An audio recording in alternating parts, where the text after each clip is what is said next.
Hi, and welcome to English-Fabule. Are you learning English? Great. Let's learn English with a very interesting story. Don't forget to subscribe, like, and comment. Let's get started. Sarah Chen was a senior copywriter. She worked at an advertising company for 9 years. One Tuesday morning, she came to her desk. She had coffee, then she joined a short meeting. In just 20 minutes, her job changed completely. Her boss explained that a new computer program, a software, would now do her work. It was not a new person taking her place, it was a machine. This software had been working quietly for 3 months. The company found it could do the work faster and much cheaper. Sarah felt very confused. 9 years of her hard work, her skills, her knowing how words should feel, were suddenly not needed in the same way. Many people like Sarah are now feeling this. This feeling is called AI anxiety. It is a deep worry that our professional identity, what we do for work, can be changed without our permission. This anxiety is spreading fast. It is not the old fear of robots taking jobs in factories. That happened decades ago. This is a newer, stranger fear. It is about machines taking jobs that need human thinking, creativity, and judgment. People always thought these skills made their jobs safe, but now machines are very good at imitating these human abilities. The machine might not be smarter than you, but it can do your job well enough. This book will explore this AI anxiety openly. We will look beyond simple talk and excitement about new technology. We will ask a difficult question. If machines can think and do much of our work, then what is the special purpose for humans? This is not simply a story about jobs being lost or new jobs being created. It is about a big change in what work itself means. We will think about what work is for, what it produces, and who benefits from it. We will also consider what it means about us that we built our society around work. Many people today suggest that we should learn to code to be ready for the future. But this book will show why this common advice might actually be the wrong thing to do. We will reveal other important ways to prepare for this new world. 2. The new machines. Many people think about computers like the intelligent robots they see in movies. But the new machines causing big changes today are very different. They are called large language models, or LLMs. These are the powerful programs behind tools like ChatGPT, Claude, and Gemini. To understand LLMs, imagine a machine that has read nearly every piece of writing humans have put on computers. This includes books, articles, emails, and much more. Hundreds of billions of words. As it reads, it learns patterns. It learns which words most often follow other words and in what situations. So when you ask an LLM a question, it does not truly think or understand like a person. Instead, it uses its vast knowledge to predict the most likely next word, then the next, to create its answer. This is why LLMs are called prediction engines of almost incomprehensible sophistication. They are incredibly good at guessing what comes next, so good that from the outside it often feels like real understanding. You can also think of an LLM as a powerful mirror. It does not have its own thoughts or opinions. Instead, it reflects back the patterns of human language and ideas that it has learned. It shows us our own way of communicating with such accuracy that it can seem to have its own mind. This technology is a new kind of change, different from inventions like the steam engine or the internet. The steam engine helped people with physical tasks, making factories much faster. The internet helped us connect globally and share information quickly. But these new LLMs are different because they perform tasks that usually need thinking work or cognitive labor. They can write complex computer code, summarize hundreds of pages of legal documents in minutes, create marketing content, or even pass tough professional exams, like those for lawyers or doctors. They do these thinking tasks very fast and often very well, using their amazing ability to predict. However, this great strength of predicting also has a fundamental flaw. Because LLMs predict rather than truly reason, they sometimes make errors. They can hallucinate, meaning they might confidently share information that is completely made up, or create fake facts and citations. They also struggle with tasks that need real-world common sense, true originality, or physical movement and skill, like picking up a small object. This key difference, their powerful ability to predict versus their lack of real understanding or physical interaction, is vital. It is both their biggest strength and their most important limitation. This paradox will greatly influence which jobs survive and which ones will change in the coming years. 3. Office jobs at risk. Chapter 3 looks at how new technologies are changing office jobs.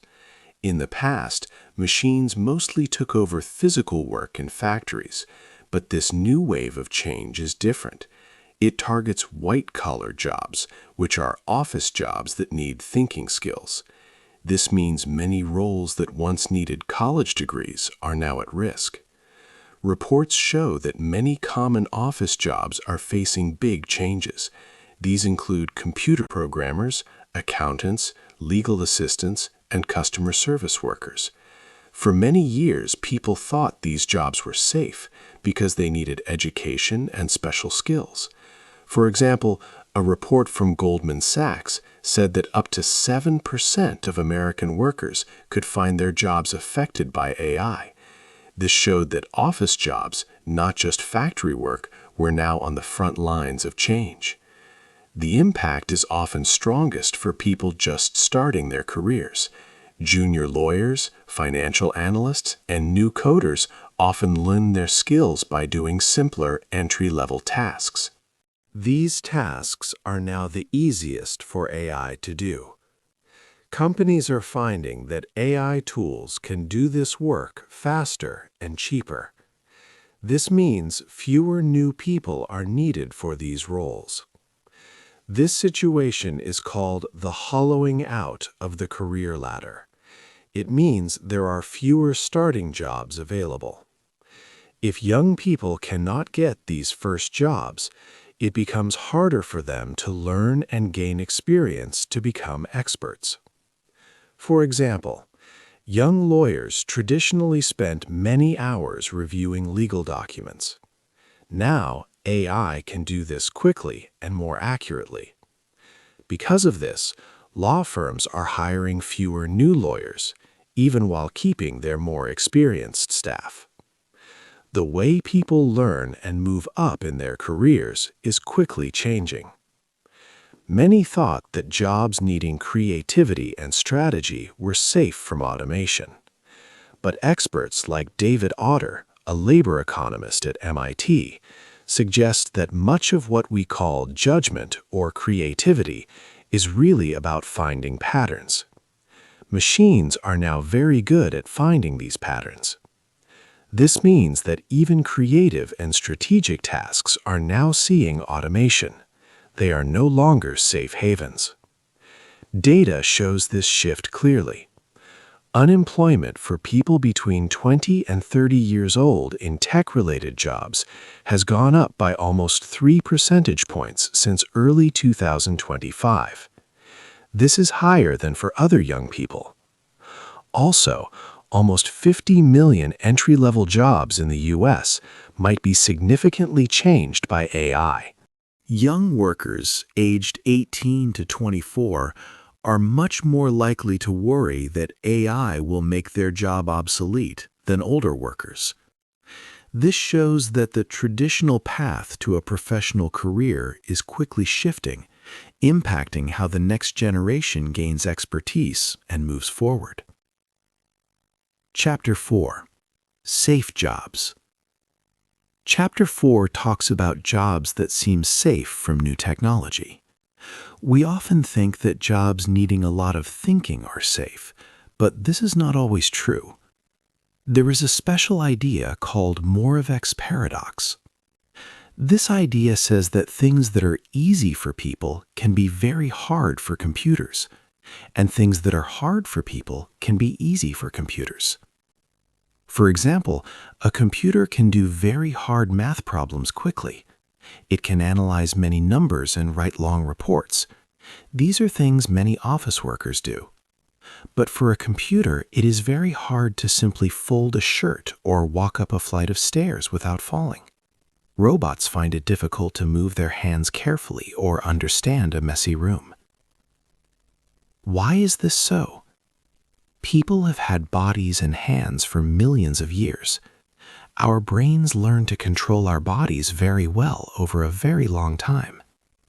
Our ability to think deeply about complex ideas is much newer. So our bodies and physical skills are very advanced in a way that AI cannot easily copy yet.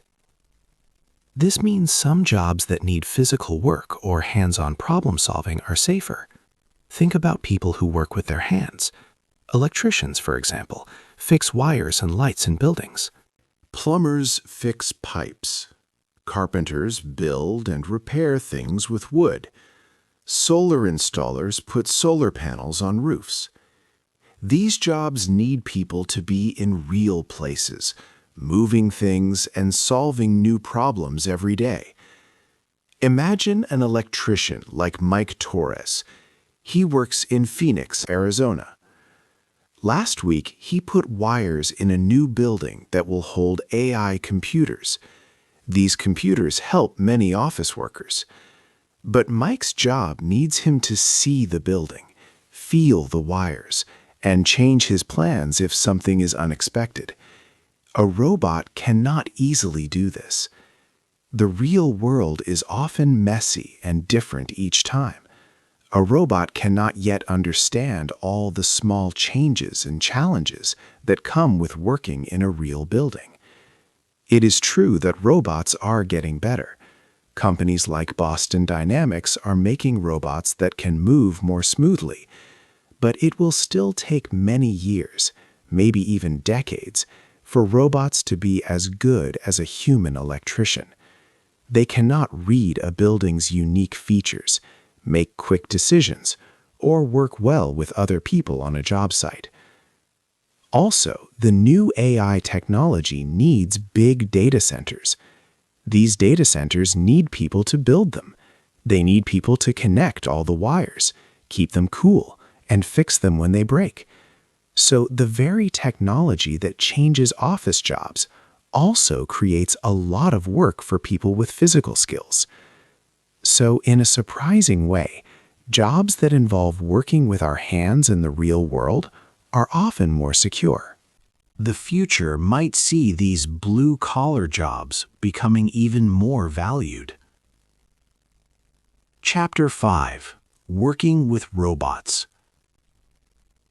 Chapter 5 explores two main ideas about how robots, or AI, are used in the workplace. One idea is called the co-pilot, fictional, used AI tools. Its engineers found they could finish tasks much quicker. Because of this, the company could give its staff a 4-day work week, but they still earned the same pay. This shows how AI can improve work life for people. Also, studies show that workers who learn new AI skills often get paid more. This suggests AI can make some jobs more valuable. This positive view of AI in the workplace, where it helps people do more, is often highlighted. However, there is another idea called the autopilot. In this case, AI does the work instead of humans. Imagine if one person using AI could do the same amount of work that 5 people used to do. A company might then decide to keep only one person and let the other 4 go. This saves the company money, but it means job losses for people. This is sometimes called a productivity trap. For instance, a large bank, JP Chase, used AI in some of its operations. They reported that AI helped them become much more efficient, sometimes doing 40 to 50% more work. They did this with the same number of employees, not by hiring more or paying workers more for their increased output. This situation highlights a core conflict in today's economy. When AI makes businesses much more productive, these gains do not automatically go to workers as higher wages or more free time. Instead, the company often keeps the extra value as profit. The co-pilot story, while real, is sometimes used to frame job displacement as worker empowerment, putting the burden of change on the individual. The autopilot reality, however, often shows companies using AI mainly for cost-cutting and reducing their workforce. Which happens more depends on choices made by companies, leaders, and society, not just on the technology itself. Right now, both ways of using AI are happening across different companies and industries. The global economy is showing both trends. It is not always clear which model is becoming more common. Will AI mainly lead to better working lives for many, with more time and higher pay? Or will it be used mostly to cut jobs, saving companies money at the cost of human employment? This is a very important question that everyone faces today. 6. The money problem. If machines do more work, a big question comes up: who gets the money? This is a serious problem for our economy. In the past, people worked and they earned money to live. But what if machines do most of the work and human labor is not as needed? For many years, the money earned by companies has grown a lot, but the pay for normal workers has not grown as much. This has made the gap between rich and poor people bigger. Artificial intelligence, or AI, can make this problem even worse. Imagine one person using AI tools to do the work of 5 people. That one person might get a little more pay for their higher productivity, but the extra value often flows to the company owners and shareholders, not to the other 4 workers who are no longer needed. This means wealth could gather at the top even more, creating a wider divide. Because of this, many people are talking about new ideas for the future. One important idea is Universal Basic Income, or UBI. UBI means the government gives a regular cash payment to all citizens. This money is for basic needs like food and home, and people get it no matter if they work or not. UBI aims to make sure everyone can survive, even if there are fewer jobs. Its goal is to decouple survival from employment, meaning people do not have to work just to stay alive. Some countries and cities have tried UBI, like Finland, Kenya, and Stockton in California. Results often showed it helped people's mental health, gave them more financial safety, and allowed them to take useful risks. However, UBI is very expensive to implement. It is also hard to know how to pay for it without causing new problems for the economy. Another important idea gaining attention is the 4-day workweek. If AI helps people work faster and more productively, maybe we do not need to work 5 days a week. Instead, people could work 4 days but still get the same pay. This would give workers more time for their families, hobbies, learning new skills, or simply resting. Many companies have tried this plan. They have found that workers were less stressed, took fewer sick days, and sometimes even increased their productivity. For example, Jensen Huang, the CEO of the company NVIDIA, has said that the AI revolution will likely bring 4-day work weeks for many. In the United Kingdom, almost 11% of workers now enjoy a 4-day week, showing this is a real possibility. These ideas are not just dreams. Many economists see them as important changes to stop our economy from breaking down and to prevent economic collapse. How we use AI and share its benefits is a choice. It depends on what company leaders decide, what laws governments make, and what workers ask for. The future of money and work will be shaped by these important decisions, not just by the technology itself. We need to decide if AI will make everyone richer or just a few. 7. Lessons from the past. Many people often say that new technology always creates more jobs than it destroys. They point to big changes in the past, like the Industrial Revolution. At that time, machines took over farm work, and then factories grew. Later, automation made fewer factory jobs, and many people moved to service jobs. Through all these changes, the total number of people working usually went up. History shows that about 60% of workers today have jobs that did not exist in 1940. This means new technology created many, many jobs. However, we need to think about the people who lived through these changes. Take the Luddites from the 1800s in England. They were skilled workers who made cloth. New machines could do their work faster and cheaper. The Luddites became very angry and broke the machines. They lost their jobs, and their way of life was destroyed.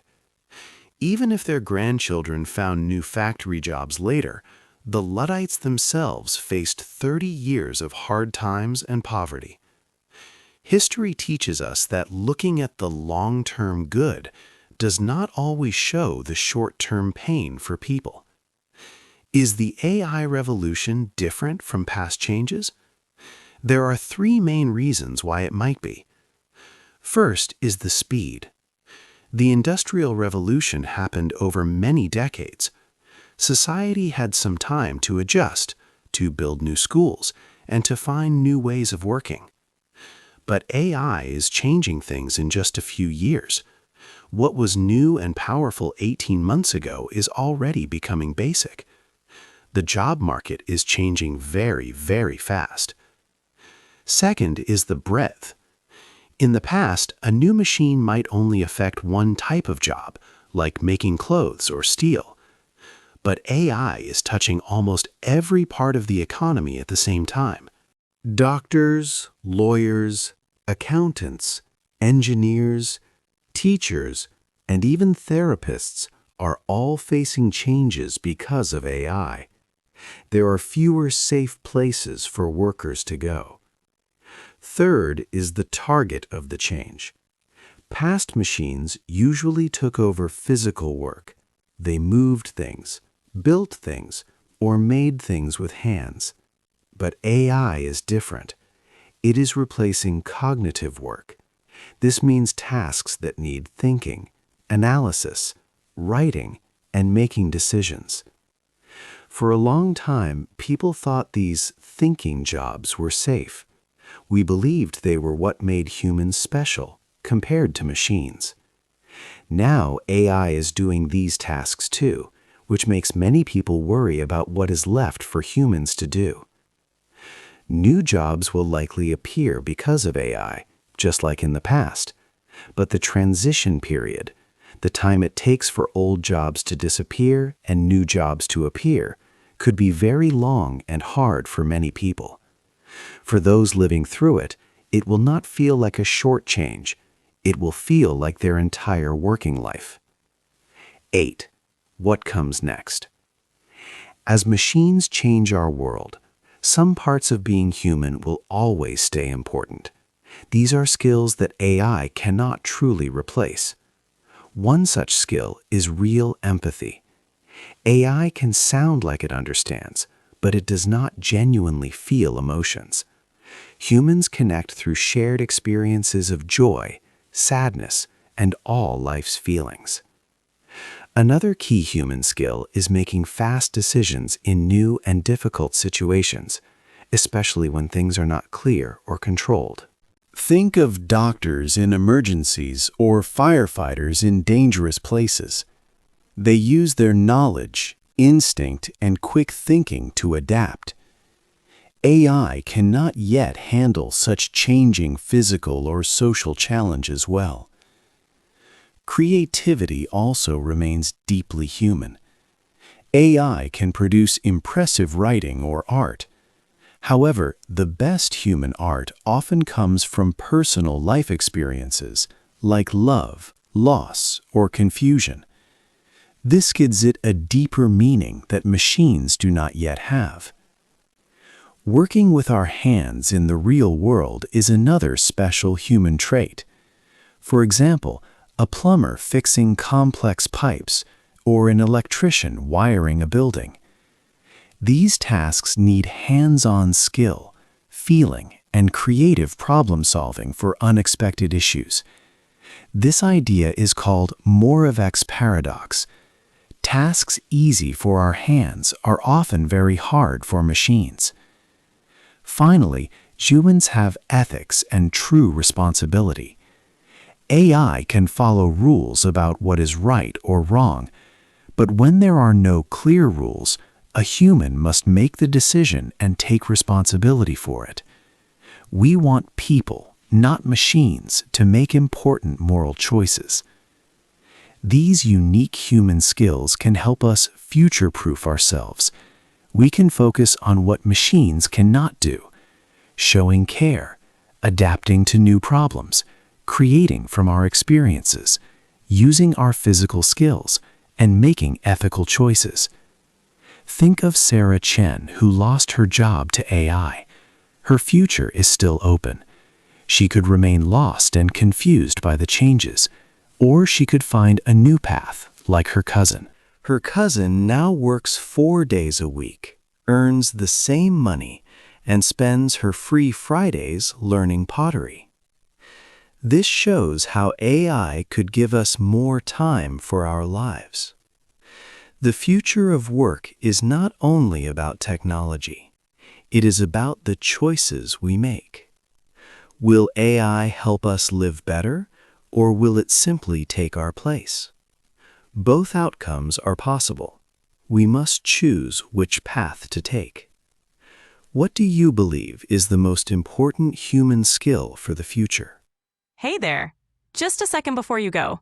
If you learned something new today, please give this video a like, write your thoughts in the comments, and subscribe to the channel. It only takes a second, and it really, really helps to create even better English videos for you. Your support means the world. Thank you.